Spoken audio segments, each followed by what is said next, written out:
Pinto Bean, Motormouthmaul waving. Your West Coast undermodulated beast dropping a hammer. Monstermouthmaul got down at their breaker.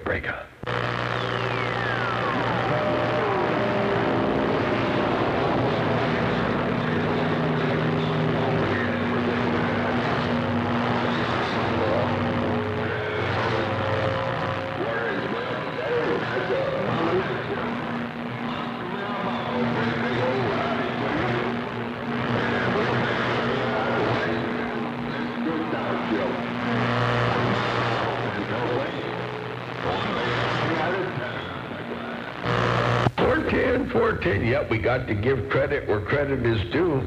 Mama Nature, the be-all, end-all. Ain't no doubt about that. She's the be-all, end-all. A Pinto Bean, the Monstermouthmaul. How about you, East Coast? Old 777s. Southern Arizona's trying to make the trip. Monstermouthmaul. Oh, dear Pinto Bean, hello 727. Motormouthmaul waving.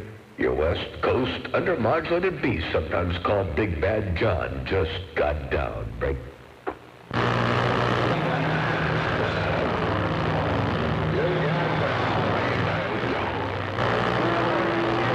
Hey, Pinto Bean, got 212 Central Cal.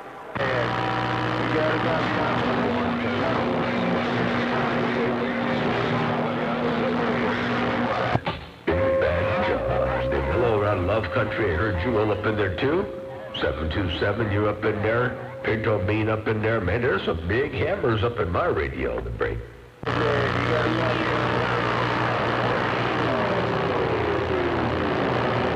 Okay, Pinto Bean, you have a... 72788 Zeppelin, Arkansas, take care. And 711, I heard you all up in there with some big audience. Sounded superb out there too. You both sounded good. 711. And Zeppelin over there both sounded superb over here.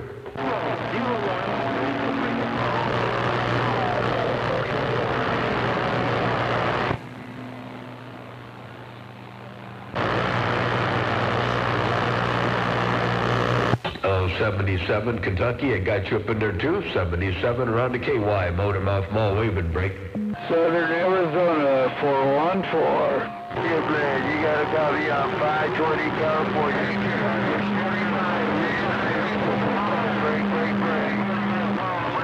And there's 77 on the KY. I hope you have a happy and prosperous 2024. Ain't no doubt about that. He's 77 around the Kentucky, Motormouthmaul looking one time in a wonderful world of sound. 77, Motormouthmaul cruising.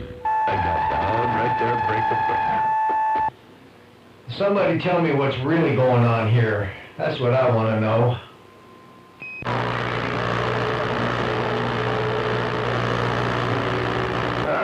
I believe I heard Sling Blade up in there. Did I hear Sling Blade up in my radio there, break? 20 California, we're steady by. Somebody said they're just trying to get down. I'm just trying to get up. Roger, Sling Blade. Good to hear you. It's been a long time since I heard you up in here. You sound real good. Hey, Sling Blade. Good morning time to you. Or good afternoon around your neck of the woods. Good morning time over here. It's not even 11 o'clock. It's just shy of 11 o'clock over here. Hey, Sling Blade. Motormouthmaul. Looking around your stack of bricks and waving. Big old 2024 wave around your stack of bricks. So break. Audio. 44, I told you how to mess, man. Just focus up. I heard you there, got your... 351, top side of the land of Lincoln. I got you up in there too to break. Good morning out there, Motormouthmaul, 445 waving. Yeah, about that 445. Got 212 Central Cal. Yeah, about a 212. You got a copy? Bring a. Yeah, you got 212. Working the 351, Sylvester the cat. Well, you got them cool, working real good. Ain't no doubt about that. You got that maul down. Hey, you're sounding good there, Brass Monkey 444. Big Al out here in California waving at you. Working the small ball beat hammer, looking for under your neck of the woods there, break. I'm on your standby. Man, it's really messy out there today. It's really messy on the west side today if I'm reading the mail. Hey, 435, man, you sound incredibly good.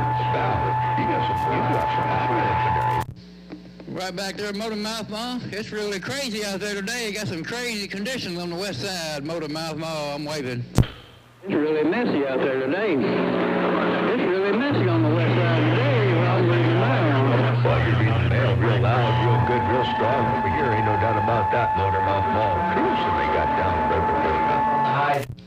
Right back there, Motormouthmaul. Heard somebody say hello, Slick Rick. I'm waving right back at you. Bye.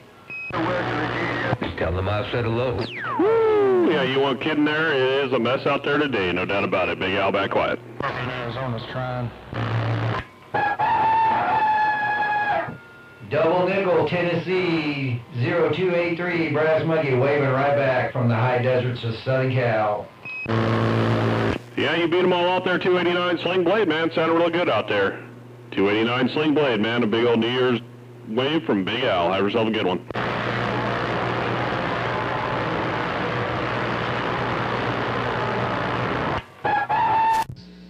Hey, Big Al, you tell Sling Blade I said, I want some coffee. On every day, man. It is rough and tough out here in this desert. I got 8 S units of hash and trash in my receives. Never complained, just say.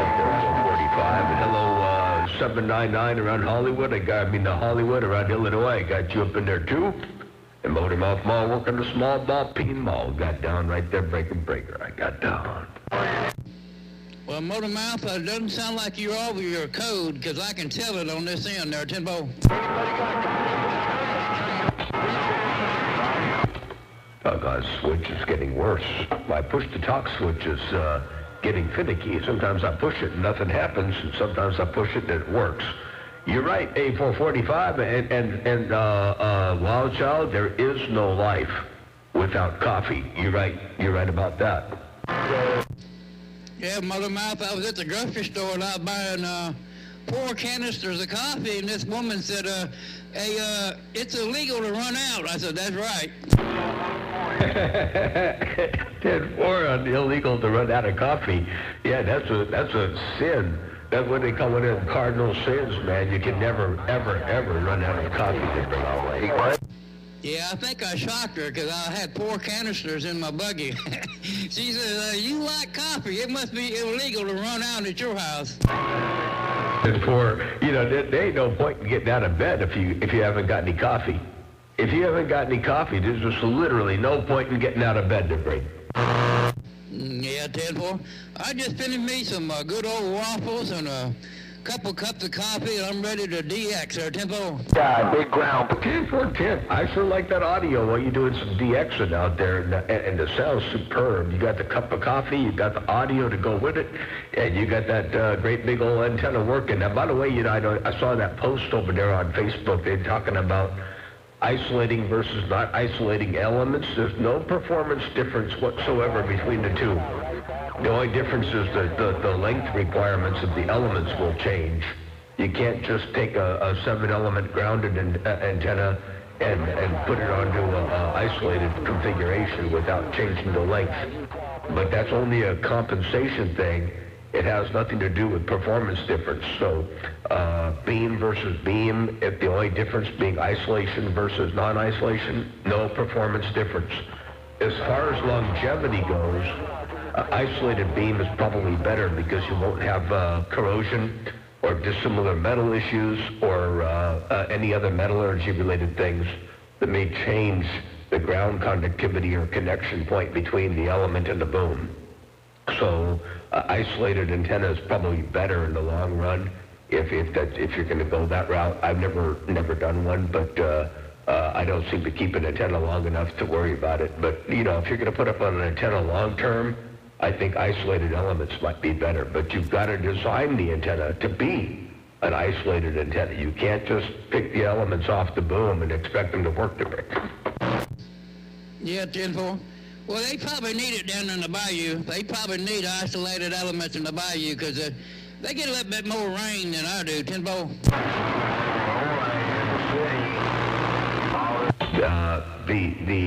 Whether it be a driven dipole or whether it be a parasitic element,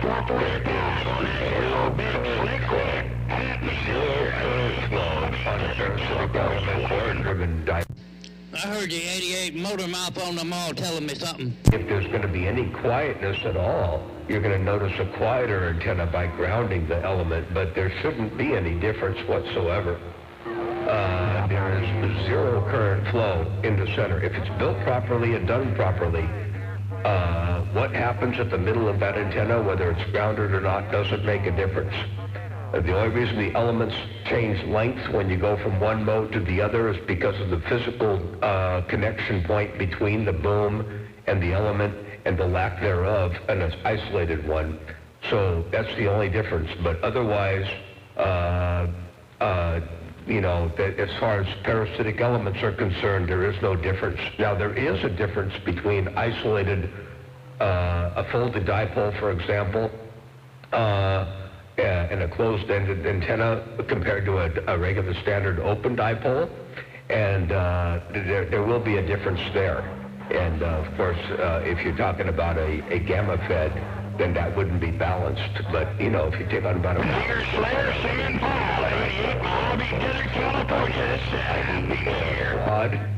there will be a quieter receive there, but not due to parasitic elements being grounded or not grounded. They're 10-4?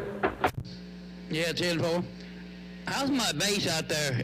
Do I got enough bass out there, or do I need some more bass? 445 Radio Man, you got good bass. I like it. It sounds good.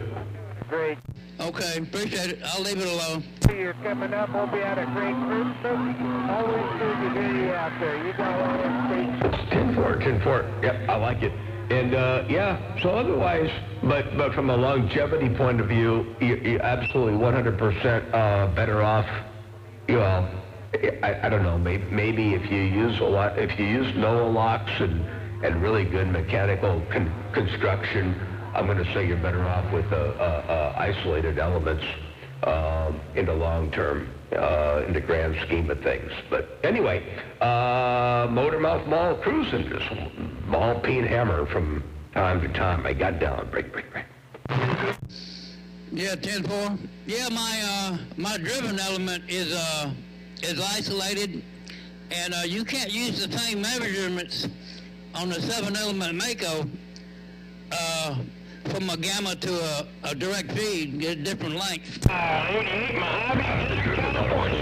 If you change direct feed, if you use like a hairpin and a split element feed versus a standard Mako gamma match feed element, the driven element's going to change length, because in like a hairpin direct, fed hairpin grounded system, the hairpin is going to be the inductive adjustment, and the tips of the antennas, or I should say the length of the antennas, is going to be your capacitive adjustment. And you almost always have to shorten the elements on a hairpin fed system. And direct fed, if you're talking about direct fed without a network, without a matching network of any kind, if you're looking for 50 ohm, all the length and spacing has to change, because the standard Mako M107 is not a 50 ohm hot feed antenna. Generally, it requires a matching network. So if you make that 50 ohms, to get 50 ohms, you have to change the spacing and the lengths.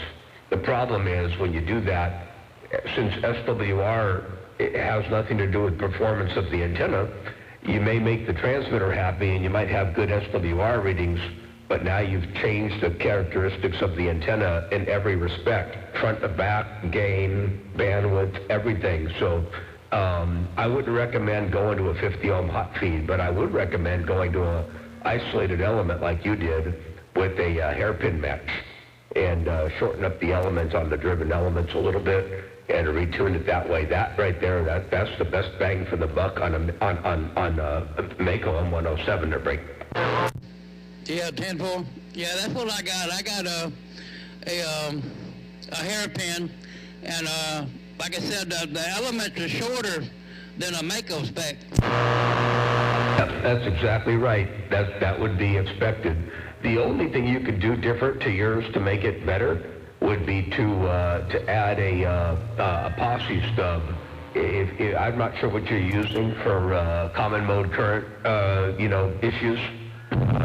When you've got a balanced feed point like that, and the hairpin with the split element isolated is a balanced feed, You got to use a balun, because anytime you have an unbalanced coax to a balanced feed, there's going to be a common mode current. And so the best way to deal with that, there's a lot of ways to deal with it. You can use a sleeve, you can use a posse stub, you can use ferrites. You know, there are a lot of ways to deal with it. But I tend to sort of lean toward the posse stub lately. I mean, I've had the sleeves, but they're heavy and they're bulky and they're probably costly, you know, in comparison. Whereas a posse stub, P-A-W-S-E-Y, a posse stub is your best bet. And it's broadbanded enough to deal with, you know, with what we need on across a single band. And it takes care of the unequal currents. And you want to make the posse stub diameter the same diameter as your coax. I cheat in that respect. I don't have mine the same. I just used what I had on hand, and it works really well. But technically it's best to make sure that the posse stub itself is the same diameter as the coax that you're using to keep the currents equal. Yeah, 10-4. I got ferrites on mine, Motormouth. I got ferrites on mine. 10-4. 10-4 ferrites work fine. As long as you've got enough ferrite to where it doesn't get saturated, you know, there ain't nothing wrong with ferrites. 10-4. All right there. Hey, I think we done tied up the band long enough. I'm going to go right to the side, read the mail. Hey, Motormouth, hope you get better and have a good day. Yeah, you're right. All right, there, 445. You have a good day, too. Appreciate the bump down. Looking good out there. Sounding good, too, by the way. Thank you. You tell people they can look at Michael's specs on these servants and get those links. It's not listed on there, but you can figure it out real easy. You want to dial in for 28? You just want to drop down to, was it the two charts between 19 and 20 or something like that. Split the difference and you're dead dead on it. Break. Yep, 10-4 on the Mako charts. They're Wild Child. Absolutely, yep. And, yeah, I think, you know, a good bang for the buck antenna. You really can't go wrong with the Mako. You know, a Mako M107 is probably the best bang for the buck. And if you change your feed point out, you know, to the balance with the hairpin, and you tune it out properly and you put a posse stub on it, I don't think you can really build a better antenna for much cheaper. I would probably go so far, like I've done on my antennas, you know, I got a lot of Philistrand out there, so I would go so far as to put extra support on the boom and top, bottom, sides, you know, everywhere to make sure you have plenty of support. And then I would probably go so far, if I was going to expect it to last for a long time, because they use kind of small elements, I would foam fill the elements with some spray foam. And once you foam fill the elements, they won't bend very well, and they're still going to be lightweight.